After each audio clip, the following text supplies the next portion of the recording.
Held in the Hallman and Company's parking lot in Terre Haute, it's the 6th annual Clabber Girl Brickyard Barbecue event. And it's the first year it's been sanctioned by the Kansas City Barbecue Society, one of the most prestigious competitive cooking organizations in the nation.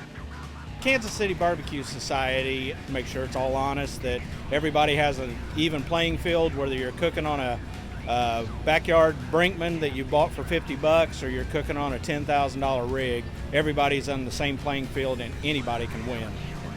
Preparation begins with selecting the right cuts of meat, collecting spices and getting sauces ready, and of course, the selection of your fuel. We use charcoal and wood. We prefer cherry wood. Today we've also used apple wood. We prefer the fruit woods, but hickory, any good wood. Down in Georgia, you'll see peach used a lot. You'll see hickory, of course, used a lot, oak, but that doesn't give it the taste like some of the fruity woods, like the apple.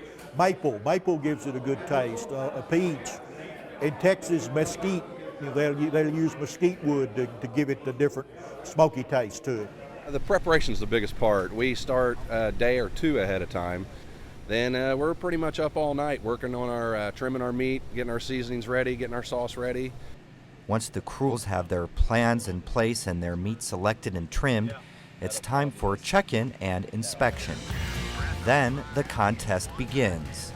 In order to win the overall championship, you'd have to enter all categories, 4 categories: pulled pork, ribs, pork ribs, chicken, and beef brisket.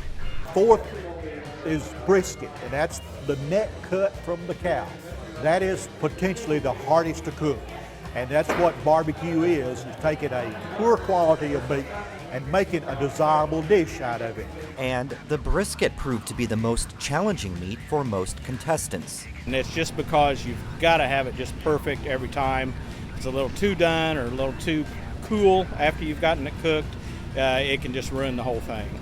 Probably one of the nastiest pieces of meat out there, but it's just low and slow. You got to have patience. Patience is key. Barbecue is very different from grilling, and some of the meats take as long as 16 or even 20 hours to reach their final temperature.